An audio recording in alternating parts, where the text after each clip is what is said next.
ప్రోత్సహించడం ఈ యొక్క ప్రధాన ఆగస్టు 15, 2023లో ఎంస్మెంట్ చేయడం జరిగాను. ప్రవీణంగా ప్రదర్శించే వంశ ఆధారిత సాగులకి ప్రతిరోజు కూడా 500 రూపాయల స్టైఫండ్ కూడా దగ్గరలో ఉన్న లీడ్ బ్యాంకుల సహాయంతో స్కిల్ ప్రధానమంత్రి గారు సెప్టెంబర్ 15వ తారీఖున మొదలుపెట్టడం జరిగింది కార్యక్రమాలు. కానీ మొదటగా మన రాష్ట్రంలో 3 జిల్లాలకు మాత్రమే ఇవ్వడం జరిగింది మన ఏడీగా చెప్పినట్టుగా. తర్వాత ఈ మధ్యనే మన అన్ని జిల్లాలకి కూడా ఈ కార్యక్రమాన్ని ఏర్పాటు చేయడం జరిగింది. కానీ అందరికీ కూడా అవగాహన లేకపోవడం వల్ల ఇప్పటికీ రిజిస్ట్రేషన్స్ ఇంకా ఎక్కువగా రాలేదు. ప్రధానమంత్రి విశ్వకర్మ యోజనలో 18 రకాల చేతి వృత్తుల వారికి అవకాశం ఉన్నది. 18 రకాల చేతి వృత్తులు కూడా ఏంటని చెప్పారు. వాటిలో 18 రకాల చేతి వృత్తుల వారు అందరూ కూడా ఇక్కడ దీంట్లో రిజిస్ట్రేషన్ చేసుకోవడానికి అవకాశం ఉంది. వాళ్ళకి ఎటువంటి బెనిఫిట్స్ ఇస్తాయో చెప్పడం జరుగుతున్నది. అవన్నీ కూడా మనకి మన పంచాయతీ సెక్రటరీలో అంటే సచివాలయాల ద్వారా, కామన్ సర్వీస్ సెంటర్స్ ద్వారా ఇవన్నీ ద్వారా మీకు రిజిస్ట్రేషన్ చేయడం జరుగుతుంది. రిజిస్ట్రేషన్ చేసిన వాళ్ళందరినీ కూడా మన గ్రామ సర్పంచ్ కానీ లేదా మున్సిపాలిటీలో కానీ వాళ్ళ ద్వారా అప్రూవ్ చేయించి డిస్ట్రిక్ట్ కమిటీలో మనం రికమెండ్ చేసిన తర్వాత వాళ్ళకి బెనిఫిట్స్ అన్ని అంటే ఈ ప్రయోజనాలన్నీ కూడా ఇవ్వడం జరుగుతున్నది. కాబట్టి మీరందరూ కూడా ఇవన్నీ కూడా శ్రద్ధగా విని ఈ అవకాశాన్ని సద్వినియోగం చేసుకోవాలి. మన జిల్లాలో మరి ఇప్పటికి చాలా తక్కువగా రిజిస్ట్రేషన్ ఉన్నాయని చెప్పారు.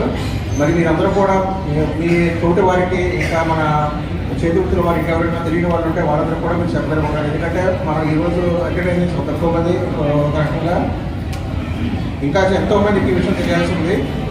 ఆవిడ నేను ఒకేసారి అప్లై చేసాం, ఆయన నేను ఒకేసారి చేసాం అని అంటున్నారు.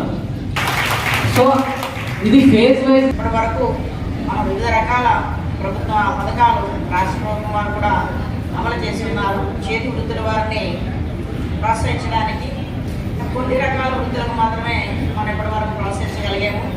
ఈ పథకం ద్వారా సుమారుగా 18 రకాల చేతి వృత్తుల్ని నిర్వహించే వారికి వారి యొక్క కళా నైపుణ్యాన్ని అభివృద్ధి పరచడానికి, ఆర్థికంగా తోడ్పాటు అందించడానికి ప్రధానమంత్రి వారి ఆధ్వర్యంలో పిఎం విశ్వకర్మ యోజన పథకాన్ని ప్రవేశపెట్టారు. ఇప్పటి వరకు మన జిల్లాలో రిజిస్ట్రేషన్స్ అయితే ఇంకా తక్కువగానే జరిగినాయి. సుమారు 14,000 మంది వృత్తి కళాకారులు మాత్రమే రిజిస్ట్రేషన్ చేసుకున్నారు. ఇప్పటికీ మనకి చాలా అవకాశం ఉంది. అందరూ వృత్తి కళాకారులు ముఖ్యంగా మన గ్రామీణ ప్రాంతాల్లో మన అనకాపల్లి జిల్లాలో ఎక్కువగా కమ్మరి, కుమ్మరి, మేషనరు, అదేవిధంగా టైలరింగ్ కూడా అవకాశం ఇచ్చారు. టైలరింగ్ చేసే వాళ్ళు ఎక్కువ మంది మహిళలు ఉన్నారు. మరి మేషనర్ అయితే చాలా మంది ఉన్నారు. మరి వీళ్ళందరూ కూడా ఇంకా రిజిస్ట్రేషన్ చేసుకోలేరు. దీనికి కారణం అవగాహన లేకపోవడం, పథకం గురించి ఇంకా గ్రామీణ ప్రాంతాల్లో పూర్తిగా తెలియలేదు అని చిన్న అపోహ అయితే మాకుంది. ఎందుకంటే తెలిస్తే ప్రతి ఒక్కరు కూడా ఈ పథకంలో రిజిస్ట్రేషన్ చేసుకొని లబ్ధి పొందేందుకు అవకాశం ఉంది. కాబట్టి ఇంతమందికే ఇస్తాము లేదా ఒకరికి ఇస్తాము ఇద్దరికి ఇస్తాము అనే కండిషన్ కూడా లేదు. కాబట్టి అవకాశం ఉన్న, నైపుణ్యం ఉన్న ప్రతి ఒక్క కళాకారులు కూడా ఇందులో నమోదు చేసుకోవాలి. గ్రామీణ ప్రాంతంలో కానీ లేదా ఈ అర్బన్ ప్రాంతంలో కానీ గతకి వాలంటీర్లు కూడా ఉన్నారు. ఇప్పుడు ఆయన చెప్పారు, విశ్వకర్మ లీడర్ అయినా మాకు వృత్తి పని వల్ల మేము సచివాలయానికి కానీ ఎక్కడికైనా వెళ్ళి నమోదు చేసుకోవడానికి సమయాభావం వల్ల వెళ్ళలేకపోతున్నామని వాలంటీర్ సహాయం తీసుకొని మీరు మీ యొక్క డాక్యుమెంట్స్ అనేది సచివాలయానికి పంపిస్తే సచివాలయం ద్వారా మనం నమోదు చేసుకునే అవకాశం ఉంది. అదేవిధంగా మహిళా సంఘాలు ఉన్నాయి, వారి సహాయం తీసుకొని కూడా మీరు రిజిస్ట్రేషన్ కార్యక్రమాన్ని కొనసాగించవచ్చు. ఎక్కువ మంది మహిళలు మనకి ఎలాగ ఎస్హెచ్జీలో ఉంటారు, స్వయం సహాయక సంఘాలు ఉంటారు. వాళ్ళ ద్వారా విఓఎల్ ద్వారా కానీ, సిసిఎల్ ద్వారా కానీ, వాలంటీర్ల ద్వారా కానీ మీరు ఏ రకంగా అయినా సరే మీ యొక్క పని సమయాన్ని వృధా చేసుకోకుండా ఈ రిజిస్ట్రేషన్ కార్యక్రమాన్ని కొనసాగించుకోవచ్చు.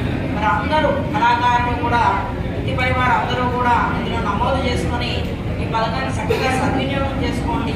మరి అవకాశం మీరందరూ కూడా ఉపయోగించుకొని మన గ్రామాల్లో కొంతమందికి తెలియకపోవచ్చు, చదువు లేకపోవడం వల్ల పేపర్లో వచ్చేది కానీ, లేకపోతే ఏం జరుగుతుందని తెలుసుకోకపోవడం కానీ, లేదా ఎలా అప్లై చేసుకోవాలని తెలియకపోవడం కానీ, మనలాంటి వాళ్ళకి వస్తాయా, మనకి ఇస్తారా అనే అపోహ వల్ల కూడా చాలామంది కళాకారులు ఈ కార్యక్రమాన్ని అంటే ఈ పథకాన్ని ఉపయోగించుకోవట్లేదు. ఇప్పుడు దయచేసి ఇక్కడ చేసిన పెద్దలందరూ కానీ లేదా మీ ద్వారా తెలిసిన మరికొందరు కానీ మేము ప్రెస్ ఇస్తున్నాము, మీడియా ఎలక్ట్రానిక్ మీడియా ద్వారా కూడా తెలియజేస్తున్నాము.